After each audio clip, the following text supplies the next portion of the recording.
Você está no banco dos réus, neste exato momento, vivendo como acusado permanente que precisa provar inocência para cada pessoa que cruza seu caminho. O garçom traz o pedido errado e você pede desculpas. Alguém pergunta onde você estava e você dá uma explicação de 5 minutos como se devesse satisfação da sua vida.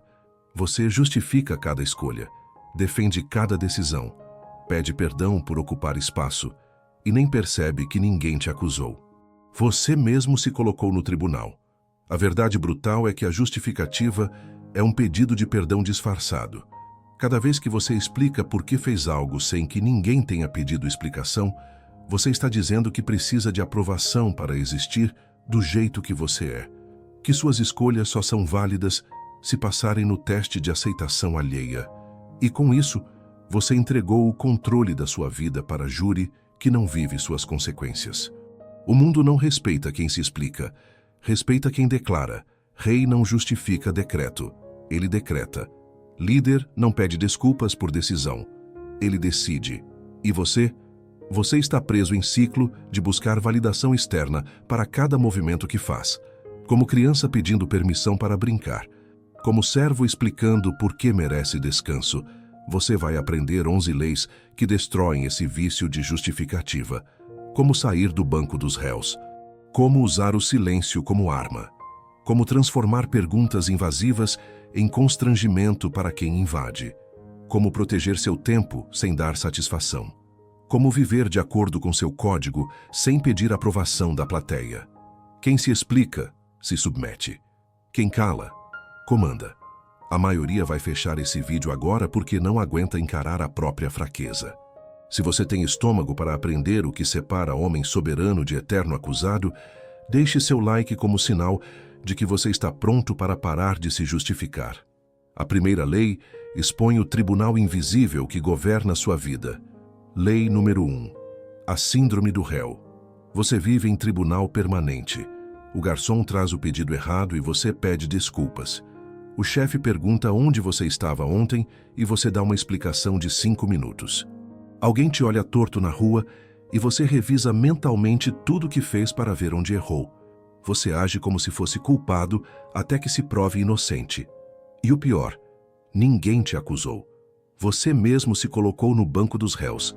Essa é a síndrome do réu. Você internalizou um juiz imaginário que te questiona o tempo todo. E você responde. Você se justifica. Você busca a absolvição de um tribunal que existe apenas na sua cabeça. E cada vez que você se explica sem que ninguém tenha pedido, você reforça a mentira de que precisa de permissão para existir do jeito que você é. Por que você faz isso? Porque foi treinado desde criança. Explique por que você fez isso. Por que você chegou atrasado? Por que você não tirou nota maior? Você cresceu tendo que justificar cada movimento e virou adulto que pede desculpas por ocupar espaço, por ter opinião diferente, por dizer não. Você está condicionado a se defender de acusações que ninguém fez. Observe seu dia hoje. Quantas vezes você disse desculpa sem ter feito nada errado? Quantas vezes você deu uma explicação longa quando um simples não bastaria? Quantas vezes você se sentiu obrigado a convencer alguém de que sua escolha era válida? Cada uma dessas vezes, você estava no banco dos réus, voluntariamente. A primeira lei é brutal. Você só está sendo julgado se aceitar o julgamento. Ninguém pode te colocar no tribunal sem sua permissão. Quando alguém faz perguntas invasivas, quando alguém questiona sua decisão, quando alguém te pressiona por explicação, você tem escolha. Você pode entrar no jogo e se defender, ou pode recusar o papel de réu e simplesmente não participar. Pare agora de se explicar. Quando alguém perguntar por que você não bebeu na festa, não diga porque tenho problema com álcool, ou porque estou dirigindo. Diga, não quis, e mude de assunto. Quando o chefe perguntar por que você não pode fazer hora extra, não invente histórias sobre compromisso familiar. Diga, tenho planos e ponto.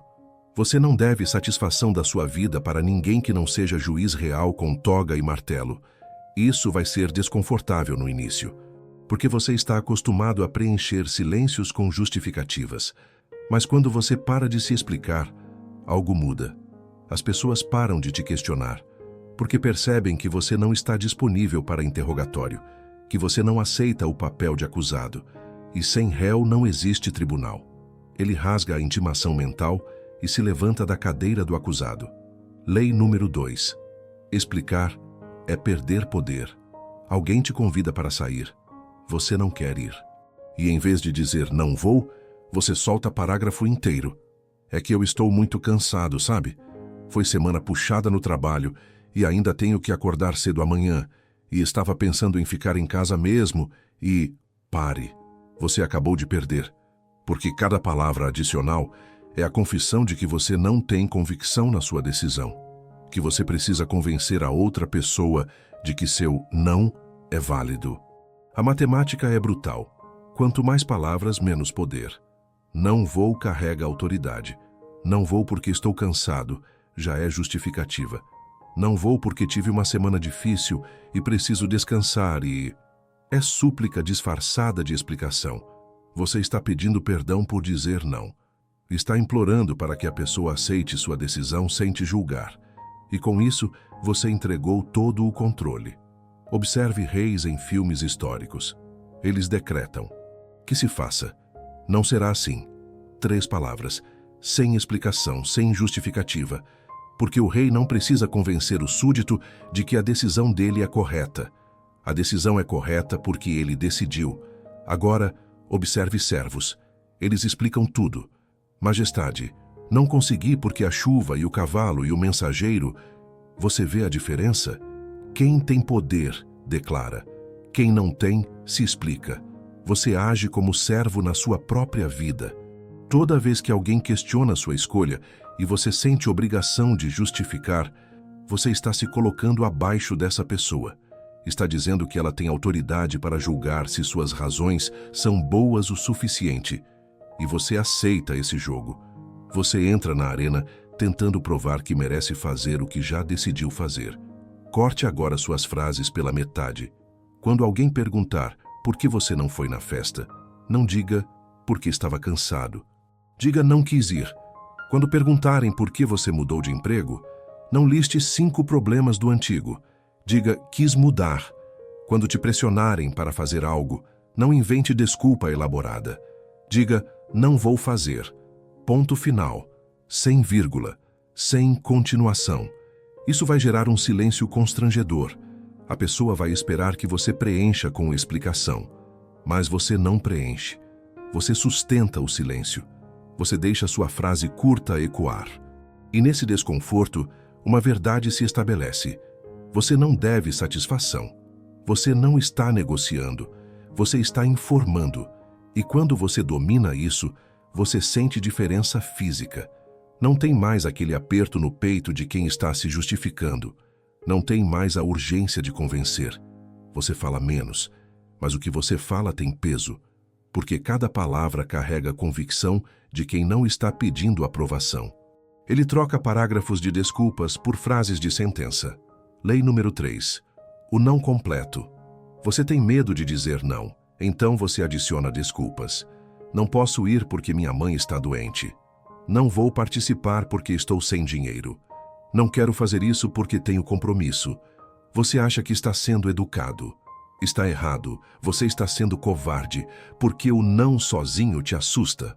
Você sente que precisa justificar para que a pessoa não te ache mal educado, egoísta, insensível. E nessa necessidade de agradar, você entrega sua autonomia. A verdade que ninguém te ensinou. Não é frase completa. Não precisa de vírgula. Não precisa de continuação. Não precisa de porquê. Quando você adiciona a explicação depois do não, você está pedindo aprovação. Está dizendo, veja, eu tenho razão válida para recusar. Você concorda que é razão boa o suficiente? E com isso, você coloca a outra pessoa como juiz da validade do seu não. Isso acontece porque você foi condicionado desde criança a justificar cada recusa. Posso sair? Não. Por quê? E se você não desse razão convincente, o não era derrubado. Você aprendeu que não sem justificativa não é aceito. Que você precisa provar que merece dizer não. e virou adulto que se sente culpado por recusar qualquer coisa sem apresentar atestado médico, comprovante de renda ou testemunha. Mas observe crianças pequenas, antes de serem quebradas pela educação forçada. Quer comer? Não. Por quê? Não quero. Elas não inventam histórias sobre dor de barriga, não mentem sobre estar cheias, simplesmente não querem. E isso basta. Elas têm a autonomia que você perdeu. A capacidade de recusar sem sentir que devem explicação. Pratique agora o não seco.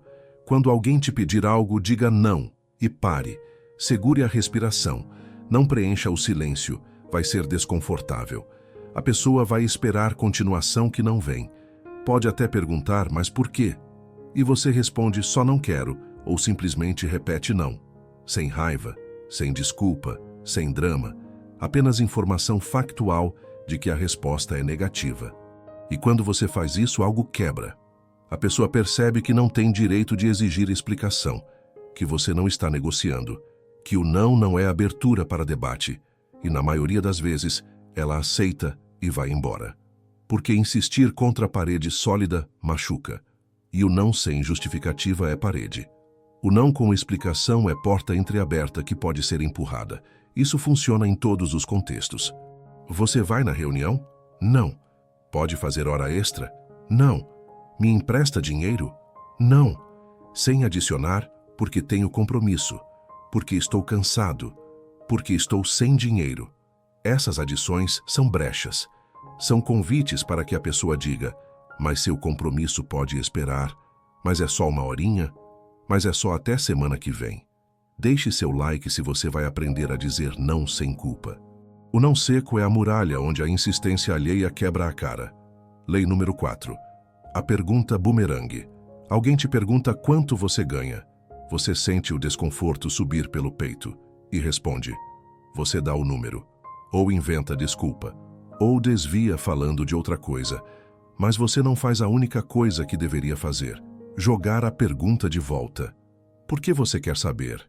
Essa pergunta simples inverte tudo. Agora não é você que está sendo interrogado. É o invasor que precisa se explicar. Você foi treinado para responder perguntas, desde a escola. O professor pergunta, você responde. Não importa se a pergunta é invasiva, inadequada ou simplesmente nada dá conta dele.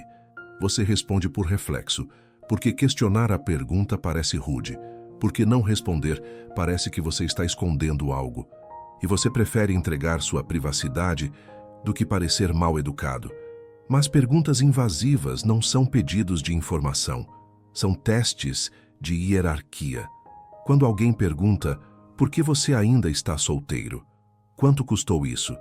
Onde você estava ontem à noite? Essa pessoa está medindo até onde pode entrar na sua vida. Está checando se você vai defender suas fronteiras ou se vai deixar a porta aberta. E cada vez que você responde, você está dizendo, pode entrar, fique à vontade, minha vida é pública. A pergunta bumerangue quebra esse jogo. Quando alguém te pergunta algo invasivo, você devolve, por que você quer saber? Calmo, sem agressividade, apenas curiosidade genuína sobre a motivação da pessoa. E observe o que acontece. A pessoa gagueja, porque ela não esperava ter que justificar a invasão. Ela esperava que você simplesmente respondesse. Pratique isso agora. Quanto você paga de aluguel? Por que você quer saber? Você está namorando alguém? Por que a pergunta? Por que você saiu do último emprego? Qual seu interesse nisso? Você não está sendo agressivo. Está apenas pedindo clareza sobre por que essa informação seria relevante para a conversa. E na maioria dos casos, não é. E quando você faz isso, duas coisas acontecem. Primeiro, a pessoa percebe que cruzou a linha, que fez perguntas que não tinha direito de fazer, e recua. Ah, só curiosidade. Esquece, não é importante. Segundo, você estabelece que suas informações pessoais não estão disponíveis para qualquer um que pergunte, que existe custo para invadir seu espaço. Isso funciona até com autoridades informais. Seu chefe pergunta, onde você estava na sexta à tarde? Se você não estava trabalhando e não deve essa informação, você pergunta, isso está relacionado ao trabalho? Sua mãe pergunta, com quem você estava falando no telefone? Você devolve: por que você precisa saber? Não com raiva, com calma, apenas invertendo a luz do interrogatório. E a beleza disso é que você não está mentindo, não está sendo evasivo, está apenas exigindo que a pessoa justifique por que ela merece acesso a essa informação. E na maioria das vezes ela não consegue, porque a pergunta era baseada em fofoca, controle ou simplesmente hábito de invadir. Ele joga a batata quente de volta para a mão de quem jogou. Lei número 5. O direito ao mistério. Você conta tudo. O que comeu no café da manhã, onde vai no fim de semana, qual projeto está começando, que livro está lendo. Você posta foto de cada passo. Você atualiza status de cada mudança na sua vida. Você transforma sua existência em reality show aberto para a plateia, que não pediu ingresso. E acha que isso é conexão, é transparência, é autenticidade. Está errado. Isso é exposição desnecessária e está matando seu poder. As pessoas não respeitam o que conhecem completamente. Respeito vem de mistério, de não saber tudo, de perceber que existe profundidade que não foi revelada. Quando você expõe cada detalhe da sua vida, você se torna previsível, comum. Mais um perfil na linha de produção de vidas documentadas. E previsível não gera respeito, gera tédio. Você faz isso porque tem medo. Medo de ser esquecido, de não ser relevante. Você acha que se não estiver constantemente provando que existe, as pessoas vão se esquecer de você. Então você grita: eu estou aqui o tempo todo. Posta foto, conta plano. Anuncia cada movimento. Como criança que precisa de atenção constante para se sentir amada. Mas observe pessoas com verdadeiro poder. Elas não explicam cada passo. Você não sabe onde elas estão no domingo. Você não sabe que projeto elas estão trabalhando até estar pronto. Elas aparecem com resultado, não com processo. E quando elas aparecem, todos param para prestar atenção. Porque é raro, porque é valioso, porque não é diluído em 1000 atualizações diárias. Comece agora a fechar suas cortinas. Pare de contar seus planos para qualquer um que pergunte. Quando alguém perguntar o que você está fazendo, diga: trabalhando em algumas coisas. Quando perguntarem onde você estava, diga: resolvendo assuntos. Vago, não específico, não detalhado. Você não está mentindo. Está apenas protegendo sua informação de consumo gratuito. E quando você faz isso, algo estranho acontece. As pessoas ficam mais interessadas. Elas querem saber mais. Elas fazem mais perguntas, porque você se tornou quebra-cabeça em vez de livro aberto. E cérebro humano não consegue resistir a quebra-cabeças. Nós queremos resolver, queremos entender. E quanto menos você dá, mais eles querem. Isso não é manipulação, é proteção. Suas ideias são valiosas, seus planos são frágeis. Quando você conta projeto antes de executar, você dissipa a energia. Você recebe opinião que não pediu, crítica que não precisava. E pior, você satisfaz a necessidade de realização apenas contando, sem fazer. Você engana seu cérebro fazendo ele achar que já alcançou o que só anunciou. Marco Aurélio escreveu diários, mas não os publicou. Ele processava seus pensamentos em privado, não para a audiência, para si mesmo. Porque entendeu que nem tudo precisa ser compartilhado, que existe força em guardar coisas só para você, em ter vida interna que ninguém mais acessa. Você se torna livro fechado em biblioteca de diários abertos. E nessa biblioteca, qual livro as pessoas vão querer ler? O que está escancarado na primeira página, todo o conteúdo exposto? Ou aquele com capa fechada que promete segredos que precisam ser conquistados? O segredo se torna sua aura de atração. Lei número 6. A resposta: talvez. Alguém te pressiona. Você vai fazer isso ou não? Preciso saber agora. E você sente a urgência no peito, a obrigação de decidir na hora. Então, você diz sim sem pensar, ou não com culpa. E depois se arrepende, porque tomou decisão sob pressão, porque deixou o relógio do outro ditar o ritmo da sua escolha, porque não teve coragem de dizer a única palavra que protege seu tempo de processamento: vou pensar. Você cede à urgência alheia porque tem medo. Medo de parecer indeciso, fraco, inseguro. Você acha que resposta rápida demonstra confiança. Está errado. Resposta rápida demonstra impulsividade. Quem decide sem pensar é tolo, não confiante. E você se tornou especialista em tomar decisões ruins por pressa que não era sua. Isso é tática antiga. Vendedor usa, manipulador usa. Esta oferta expira hoje. Preciso de resposta agora. Outras pessoas estão esperando. Eles criam senso artificial de urgência para te fazer decidir antes de pensar. Porque sabem que se você tiver tempo para processar, você vai perceber que não quer aquilo, que não precisa daquilo, que está sendo empurrado. Mas você não precisa dançar no ritmo que tocam para você. Quando alguém exige decisão imediata, você diz vou pensar ou preciso de tempo, sem se explicar, sem pedir desculpas por não estar pronto para decidir. Você simplesmente informa que não vai ser acelerado. E se a pessoa insistir dizendo que não tem tempo, você responde, então a resposta é não. Porque qualquer coisa que não pode esperar sua consideração não merece seu sim. Pratique isso. Você vem ou não? Vou pensar e te aviso, mas preciso saber agora. Então não vou. Ponto. Você acabou de recuperar o controle do tempo. Você transformou a urgência deles em problema deles. Porque verdadeiras oportunidades respeitam seu tempo de decisão. Falsas oportunidades dependem da sua pressa. E quando você usa o vou pensar, você ganha duas coisas. Primeiro, tempo para avaliar se realmente quer aquilo, longe da pressão social, longe do olhar julgador, sozinho com seus próprios critérios.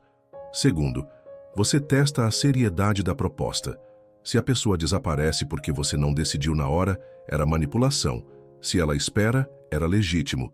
Isso funciona em tudo. Emprego, relacionamento, investimento, compromisso social. Qualquer situação onde alguém quer sua resposta mais rápido do que você, está pronto para dar. E quanto mais importante a decisão, mais tempo você deve exigir.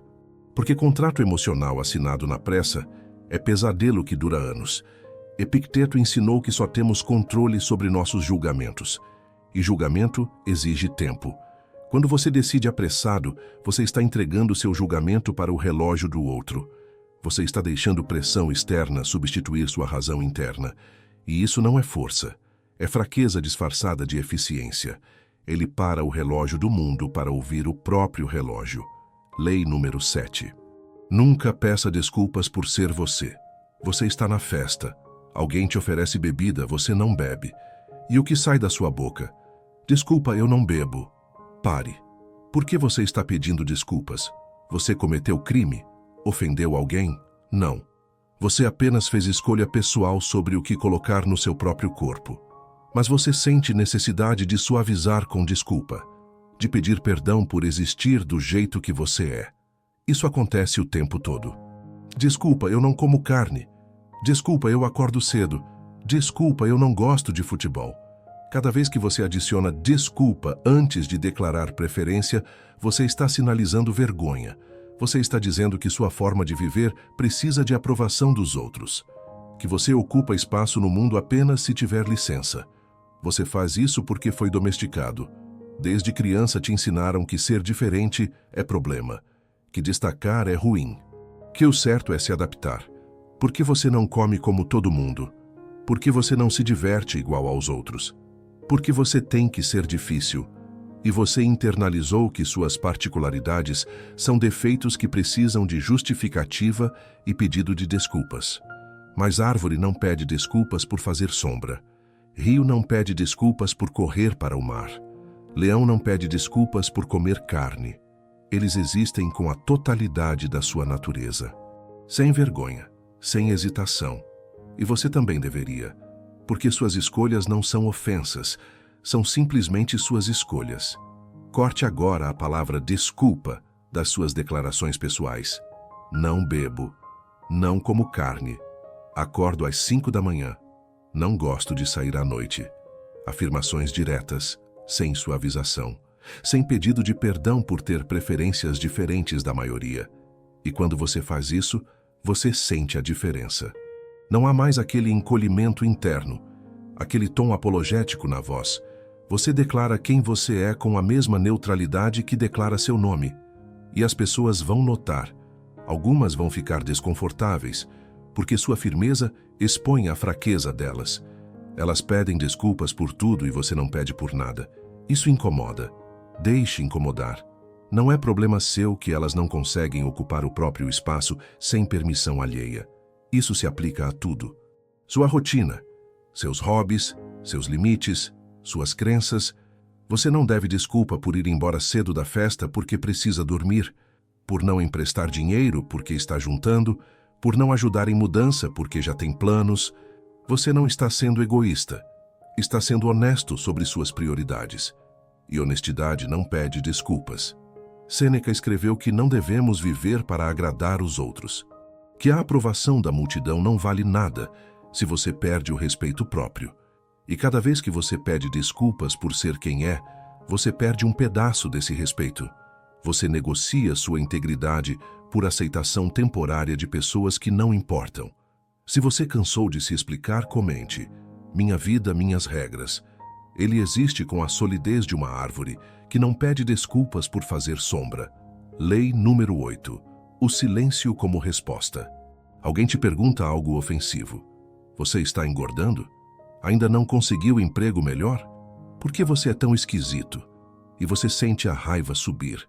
O impulso é responder, defender, explicar, atacar de volta. Mas você vai fazer algo melhor. Você vai olhar para a pessoa e não vai dizer nada. Absolutamente nada. Você vai continuar fazendo o que estava fazendo como se ela não tivesse falado. Isso quebra o cérebro do agressor. Porque ele esperava reação, defesa, constrangimento, qualquer coisa que mostrasse que a flecha acertou. Mas você não deu satisfação. Você tratou a ofensa como se fosse barulho de vento, irrelevante, indigna de resposta. E nesse silêncio, você comunicou algo brutal. Você não merece nem o gasto da minha saliva. Você sempre responde porque tem medo do silêncio. Você acha que não responder é fraqueza, que é deixar passar, que é aceitar a ofensa. Está errado. Responder é validar que a pergunta tinha valor, que merecia consideração. Quando você se defende de acusação idiota, você está dizendo que ela tinha fundamento suficiente para exigir defesa. Mas observe como funciona na natureza. Quando o cachorro pequeno late para leão, o leão não late de volta. Ele nem olha, porque responder seria reconhecer o cachorro como ameaça, e cachorro não é ameaça para leão, é apenas barulho. E você precisa adotar essa postura. Nem toda provocação merece resposta. Na verdade, a maioria não merece. Pratique agora o silêncio ativo. Quando alguém fizer comentário maldoso, olhe para ela por 2 segundos, sem expressão, sem raiva, sem surpresa. Apenas olhe. E então volte para o que estava fazendo. Pegue o telefone. Continue a conversa com outra pessoa. Beba seu café, como se nada tivesse sido dito, porque para você, nada foi dito. E isso dói mais do que qualquer resposta afiada, porque você negou à pessoa a única coisa que ela queria: sua atenção, sua energia emocional, sua validação de que ela te afetou, e quando você nega isso, a ofensa morre no ar. Ela não tem onde grudar, não tem nada para alimentar. Ela apenas cai no vazio do seu silêncio. Isso não é passividade, é poder. Passividade é engolir a raiva e fingir que não doeu. Poder é genuinamente não ligar. É olhar para a ofensa e reconhecer que vem de pessoa tão irrelevante que suas palavras não têm peso. E quando você realmente sente isso, o silêncio é natural. Não é esforço. É consequência lógica de não desperdiçar energia com lixo. Marco Aurélio escreveu que somos feridos não pelas coisas que nos acontecem, mas pela nossa opinião sobre elas. Quando você responde à ofensa, você está dando opinião de que ela importa, que ela te atingiu, que ela merece contra-ataque. Mas quando você fica em silêncio, você está dizendo que não há nem opinião a ser formada, porque a coisa é tão pequena que não chegou a entrar no seu radar. Ele anula a ofensa, ignorando a existência dela. Lei número 9. A mentira da transparência total. Eles te vendem transparência como virtude. Seja autêntico. Seja você mesmo. Não esconda nada. E você compra essa mentira. Você conta tudo. Seus medos, seus planos, suas fraquezas. Você abre seu peito e mostra cada ferida para qualquer um que pergunte, e acha que isso é honestidade. Está errado. Isso é estupidez disfarçada de virtude. Honestidade não é contar tudo. Honestidade é não mentir. Existe diferença brutal entre não mentir e revelar cada carta da sua mão. Você pode ser completamente honesto sem ser completamente transparente. Quando alguém pergunta quanto você ganha e você diz, prefiro não falar sobre isso, você não mentiu. Você apenas protegeu informação que não deve a ninguém. Mas você foi condicionado a achar que omissão é mentira, que se você não conta, você está enganando. Então você se expõe. Você revela seus planos antes de executar, suas estratégias antes de aplicar, seus pontos fracos antes de fortalecer. E depois se pergunta por que as coisas não funcionam. Por que as pessoas usam suas palavras contra você? Por que seus planos sempre encontram resistência? Transparência total é para vidros, não para pessoas. Vidro serve para ver através, para não ter substância própria. Apenas deixar luz passar. Você não é vidro.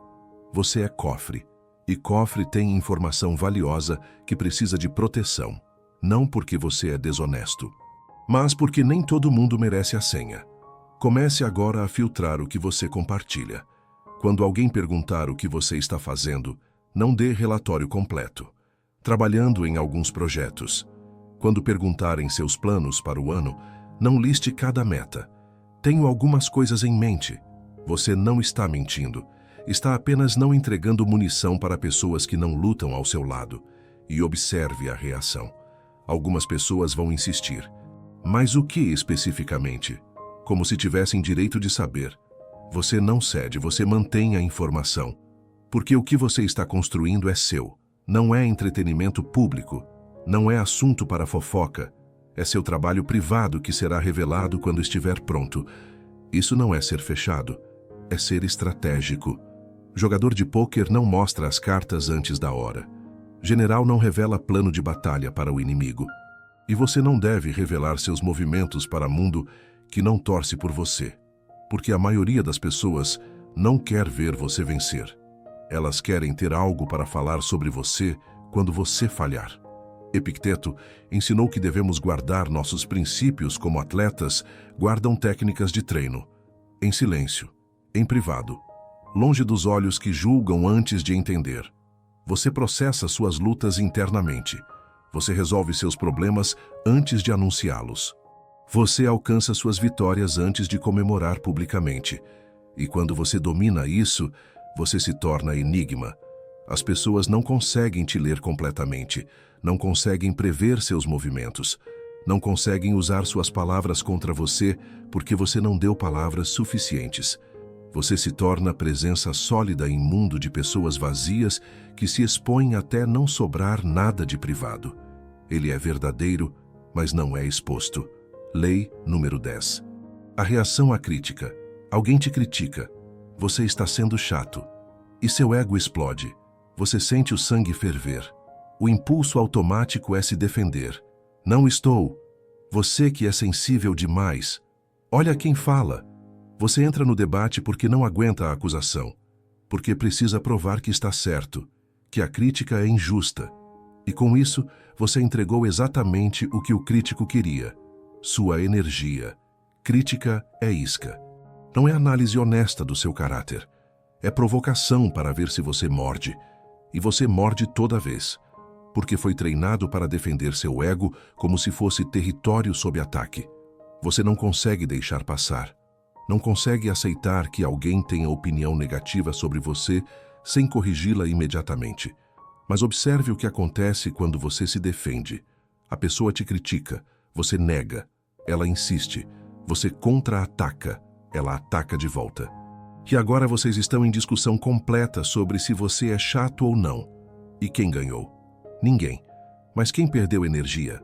Você. Porque você levou a sério o julgamento que não importa. A técnica que destrói crítica é concordância ou indiferença. Alguém diz, você está sendo chato. Você responde é possível ou pode ser, sem defensividade, sem explicação, sem debate, e observe a reação. A pessoa fica confusa, porque esperava resistência, esperava briga, e você não deu. Você concordou ou simplesmente não ligou. E sem resistência, não existe ataque. Pratique isso. Você é arrogante. Talvez. Você não sabe se divertir. Pode ser. Você está errado nisso. É sua opinião. Você não está admitindo derrota. Está recusando o ringue, porque você não precisa convencer ninguém de que sua versão de você mesmo é a correta. A opinião deles não define quem você é. E quando você faz isso, algo poderoso acontece.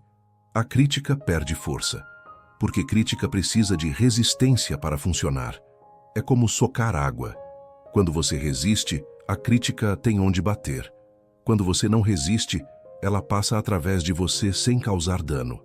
Você se torna fluido, intangível. A espada passa, mas não corta. Isso não é falsa humildade. Não é concordar porque você é fraco demais para discutir. É reconhecer que a opinião alheia sobre você é problema dela, não seu. Se alguém acha você chato, arrogante ou frio, isso diz mais sobre os critérios dela do que sobre você. E você não tem obrigação de se ajustar aos critérios de cada pessoa que cruza seu caminho. Sêneca escreveu que devemos ser como rochedos contra os quais as ondas quebram. As ondas vêm, as ondas vão, o rochedo permanece. Crítica é onda, vem com barulho, tenta te mover. Mas se você está firme na sua própria avaliação de quem você é, a crítica simplesmente se dissipa. Ela não tem onde grudar. E aqui está o teste. Se crítica é verdadeira e útil, você considera em privado. Se é falsa ou vinda de fonte irrelevante, você ignora. Mas em ambos os casos você não debate, não se explica. Não tenta convencer o crítico de nada, porque sua paz não depende da aprovação dele. Ele é água. A espada passa por ele sem cortar nada. Lei número 11. A soberania da agenda. Alguém te convida para algo. Você não quer ir, mas em vez de dizer não posso, você inventa a história elaborada. É que minha avó está doente e eu prometi visitar ela e ainda tenho que passar no mercado e tem aquele trabalho que preciso terminar. Você transforma seu tempo livre em tribunal, onde precisa provar que sua agenda é importante o suficiente para justificar a ausência. Seu tempo não precisa de justificativa. Tenho um compromisso, é resposta completa. E quando a pessoa insiste, que compromisso? Você não especifica.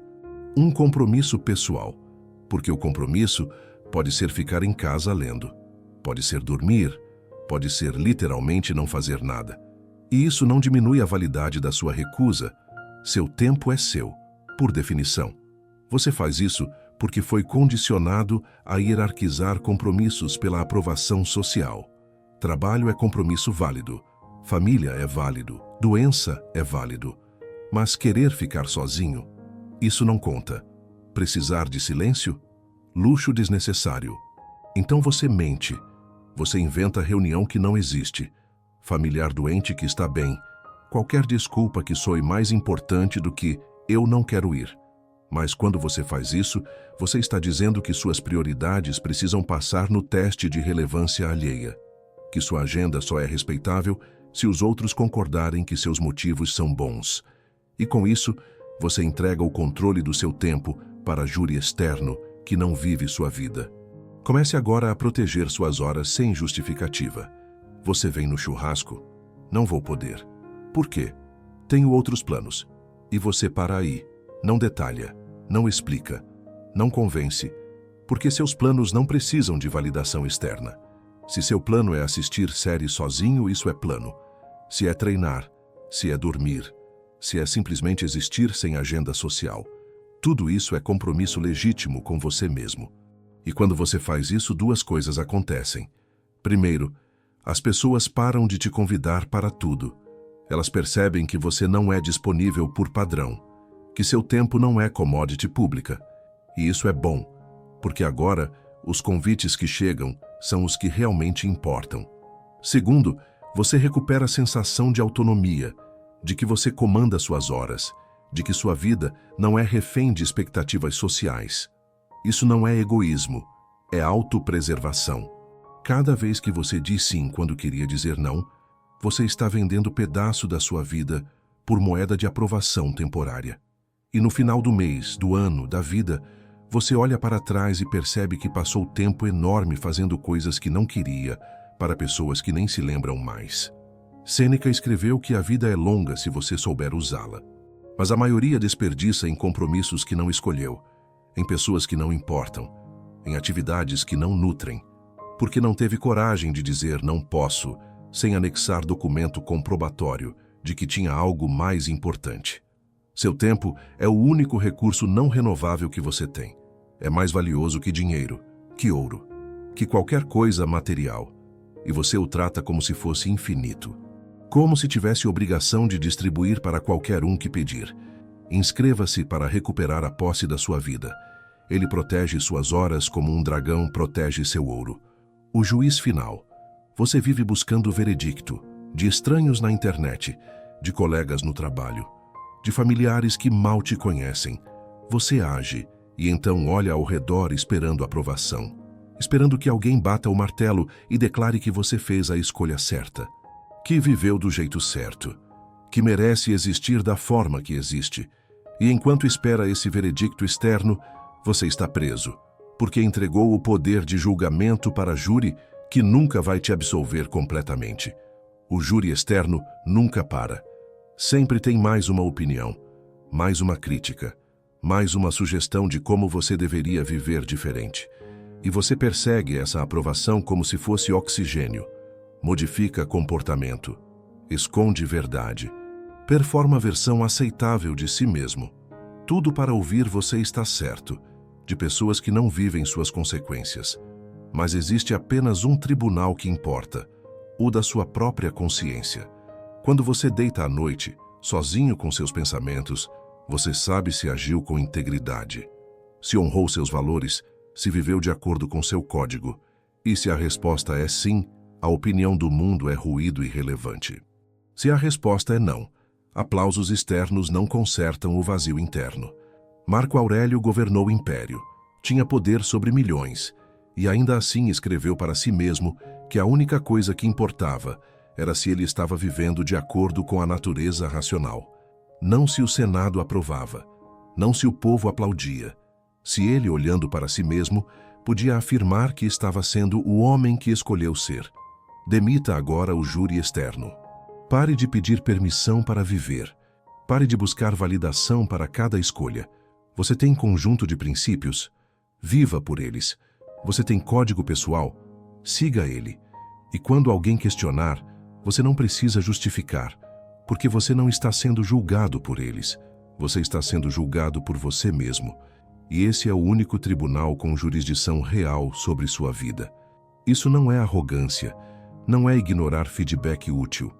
É reconhecer que existe diferença brutal entre conselho genuíno de alguém que te conhece e quer seu bem, e julgamento gratuito de plateia que só quer entretenimento. A maioria das opiniões que você recebe vem da segunda categoria, e você trata como se fosse a primeira.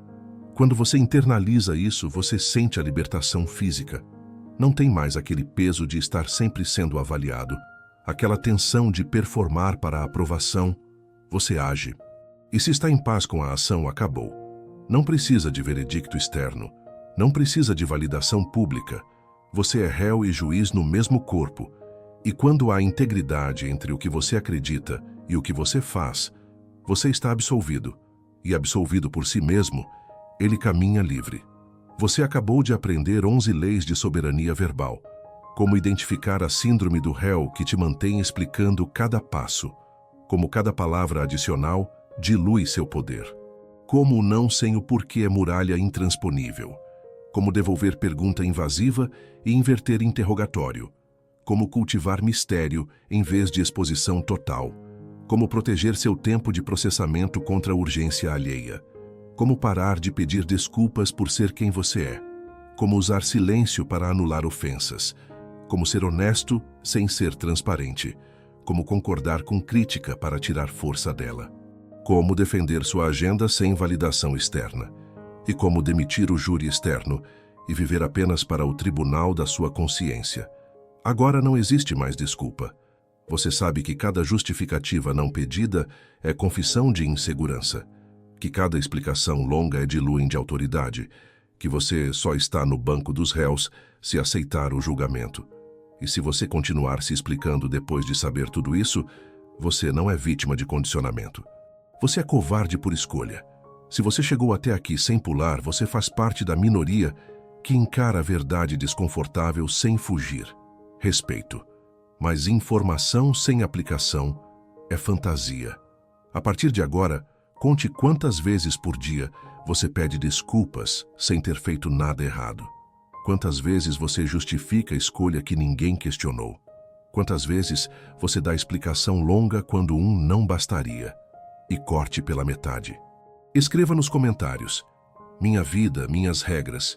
Não é frase motivacional. É declaração de que você vai parar de viver como réu permanente. A guerra continua. Assista ao próximo vídeo agora para aprender a próxima camada de poder não verbal. Não deixe para depois. Depois é desculpa de quem fica no fundo da hierarquia esperando aprovação. Pare de se explicar.